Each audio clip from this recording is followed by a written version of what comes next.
ये जो 6 का सी है, इसके अंदर हमको ये बता रखा है कि 99% कॉन्फिडेंस इंटरवल के अंदर जो विड्थ थी वो डबल है x% कॉन्फिडेंस इंटरवल से। तो x क्या होगा वो कैलकुलेट करना है। अब ये जो विड्थ है ना, ये एक्चुअली z पे ही डिपेंड करती है। z इज़ जो z स्कोर जो है, तो z पे ही डिपेंड करती है। इसका मतलब ये हो गया कि ये तुम्हारे कॉन्फिडेंस इंटरवल पे ही डिपेंड करती है, क्योंकि देखो दोनों ही केसेस में जो बेसिकली x, मैं ये यहाँ पे ये बताना चाह रहा हूँ कि x minus mu is z into root p q upon root n. ये तो अपना फॉर्मूला है। एनीवेज ये फॉर्मूले जो है वो तो चेंज होते रहते हैं, मतलब इन द सेंस दैट कि कहीं रूट एन होता है तो कहीं रूट एन नहीं होता, but z into standard deviation.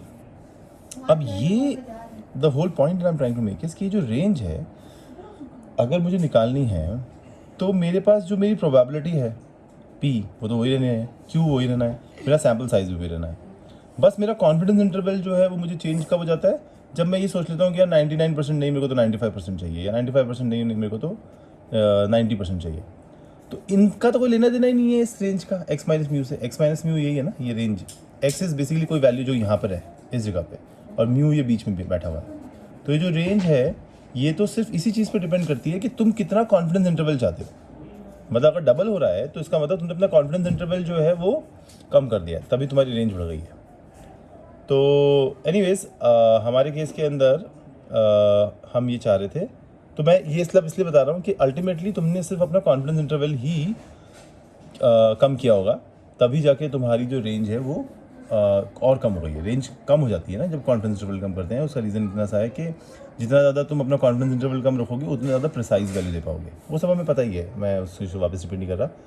पर एनीवेज तो बेसिकली मुझे ये समझ में आ गया कि यार पी क्यू और एन अगर मुझे नहीं भी पता है तो मुझे कोई फ़र्क नहीं पड़ता। मेरे को तो बस ये देखना है कि z 99.5 के लिए क्या होगा, वो 2.576 होता है। तो अब मुझे पता है कि जो नेक्स्ट वैल्यू है, जो भी मेरा परसेंटेज है x% जो बोल रहे हैं कॉन्फिडेंस इंटरवल के लिए, वो हाफ हो रहा है। तो हाफ हो रहा है तो उसका मतलब उसकी z वैल्यू भी हाफ हो जाती होगी, तभी ये रेंज हाफ हो रही है, क्योंकि z से मल्टीप्लाई होता है ना, तो तभी ये रेंज हाफ हो रही है। तो ये 1.288 हो गया। ठीक है, तो अब 1.288 के लिए क्या 1.28 मेरा z स्कोर आ गया, तो 1.28 के लिए क्या परसेंटेज आता है ये मैंने चेक किया। तो उसके लिए जो परसेंटेज आता है वो आता है ये 90.12 परसेंटेज आता है। 90.12% है, तो बचा क्या, यहाँ से लेकर यहाँ तक 90.12 है, तो बचा कितना, बचा 9.88। तो मैं ये 9.88 जो है ये सब्ट्रैक्ट कर दूंगा। ये सब्ट्रैक्ट इसलिए कर दूंगा क्योंकि मुझे ये निकालना है कि ओवरऑल मेरी रेंज क्या थी, क्योंकि अभी तो 90.12 यहाँ से लेकर पूरा एंड तक है ना, लेकिन इधर जितना मैंने स्किप किया है उतना ही मैं इधर भी स्किप करूँगा।